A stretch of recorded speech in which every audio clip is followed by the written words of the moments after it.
optik melawai.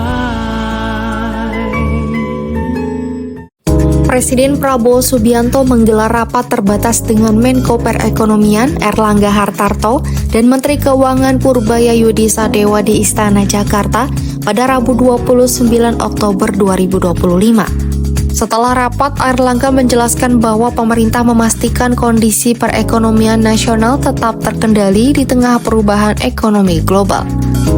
Erlangga mengatakan sejumlah indikator utama menunjukkan pergeseran positif. Bapak Presiden ingin mendapatkan update mengenai perkembangan daripada perekonomian, dan tadi disampaikan bahwa relatif perekonomian dari berbagai indeks angkanya cukup baik, dan beberapa indikator-indikator terkait dengan konsumsi, misalnya indeks konsumen juga masih di atas 100, 115, retail juga baik 5,8, PMI 50,4, dan kemarin terkait dengan investasi juga 1.434,3 triliun. Dan kalau kita lihat dari beberapa data termasuk Mandiri Spending Index juga angkanya menaik di akhir tahun ke 297, dan ini sejalan dengan indeks dari perbankan yang lain.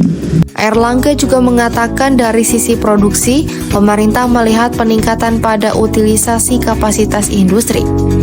Menurut Erlangga, hal ini menandakan kegiatan produksi terus bergerak dan menjadi penopang momentum pertumbuhan ekonomi nasional. Erlangga menambahkan rapat terbatas kali ini juga membahas kebijakan lintas sektor untuk tahun 2026. Ini relatif regulasinya sudah disiapkan, seperti PPh final untuk UMKM sampai 2027, kemudian PPh 21 untuk pariwisata dan padat karya, kemudian PPNDTP untuk sektor perubahan, dan juga penerima diskon iuran JKK dan JKM. Dalam rapat itu, Prabowo juga memberikan arahan terhadap program strategis di sektor pertanian, kelautan, dan perikanan. Antara lain hilirisasi hasil panen, revitalisasi tambak pantura seluas 20.000 hektar, pengembangan tambak udang terintegrasi di Nusa Tenggara Timur, modernisasi kapal, serta program makan bergizi gratis. Seluruh kementerian juga melaporkan progres program unggulan masing-masing dan akan terus melakukan pemantauan hingga akhir tahun.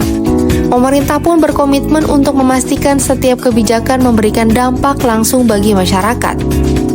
Erlangga juga menyampaikan bahwa program prioritas Presiden Prabowo akan dikonsolidasikan secara berkelanjutan dan dimonitor hingga akhir tahun 2025.